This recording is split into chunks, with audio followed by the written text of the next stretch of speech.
And now we come to part three, the man himself, V. Um, I do just want to get one thing out there. Just this is kind of just a random little thing, but ever since watching this movie, eggs in a basket has become one of my favorite things to cook in the morning because it is Really? both delicious and portable. I've never tried it. It's really simple. It's really quite. I mean, Okay. just cut a hole in a piece of bread and fry an egg in the middle of it. Okay. I've honestly never tried it. So. It's really simple, but it's really portable, and I really like it. Yes, we're talking about eggs. My sister's sitting on the couch, by the way. She's giving us a look because we just started talking about eggs for no apparent Well, reason. no, I gave you a look because we made eggs in a basket in Mrs. Baltic's home ec class. You did, I Cooking didn't. class. You didn't? No. Oh, okay. Well, Yeah. I've Well- made eggs in a basket. Yeah, well, anyway, Anyway, they're delicious. Enough about eggs. But yeah, this is another category that was very very hard to decide. I think like you sent me your notes before I had sent you any notes, and Yeah. you had kind of decided that you liked V's portrayal in the movie a little better. Yeah. And it took a while for me to decide, and eventually I just kind of when I was sending you my notes, I just kind of went with since I could go either way, I'll just I'll go ahead and just kind of agree with you on that front. Yeah. But then when I saw the script and you went into a little bit more detail about why you liked his portrayal better, Yeah. it made more sense to me. Just in the fact that like you connect with his message more because you know a little bit about the man behind it more. Yeah.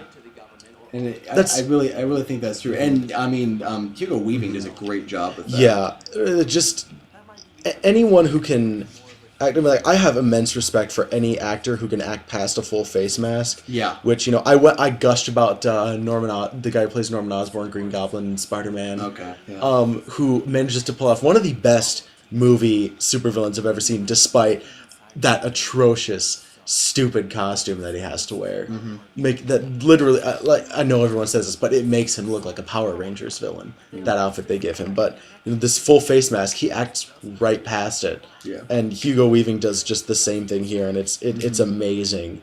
Just like all these different head movements and the subtlety in his voice are just fantastic. It's all great, and he's absolutely the right actor for that sort of thing. Mm-hmm. This was the wild card category. Yeah. Anytime I bring out 7 categories, and I've done it twice now, and I'll probably do it again at some point. But anytime I have 7 categories, it's 3 character categories: composition, imagery, and story. And then I have to come up with something else because it has to be an odd number. Right. And I was trying to think of for a while I toyed with the idea of just talking about the atmosphere, but I figured we'd talk about that with imagery, which we did. But in the end, I decided, this story is really all about V, not just the man, but also the idea. Eggs in a basket. Yeah. Not just the man, but also the idea, and we could talk a lot. I mean, this guy really is his own category. Because he is not just he is a character in 2 different ways. He is the man and he is the idea. Yeah, and again, they're different. Both man and and idea are different in both versions. And that's like we said, you don't get much of the man in the story, which I mean in the book I should say, not the story, but And honestly, even the idea is flawed a little bit just because Alan Moore did want to stay so objective. And so it's not an idea that is necessarily the right idea. And the idea is anarchy. But then the idea in the movie, we are supposed to sympathize with that idea. And so again, I think I prefer that the movie does take a side. I do appreciate that. it just sort of works better, but only just. Yeah.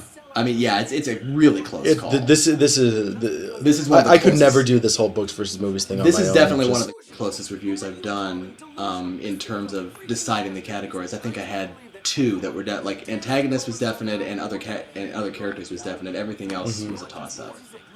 Yeah, and so that was like the big challenge with this, and the fact that we had to figure all of that out in less than a week Yeah, And exactly. not, actually, like in a couple days, because we had to figure out, and then we had to shoot also. Yeah. And like I said, amazing job on that Well, from you. And, thank you. and so It was we're fun to edit, especially that argument you guys were having at the end. That was a lot of fun to edit. Yeah, I miss they always editing are. arguments because my character doesn't do that anymore. yeah. And that was a nice little full circle thing because it did that at the beginning. I just watched my first books review recently, actually, and it doesn't do they don't do that anymore. All right. Well, we're gonna have to wrap it up. Thanks for helping me out with this commentary, and thank No you for the problem. review. It was a great job. It was fun.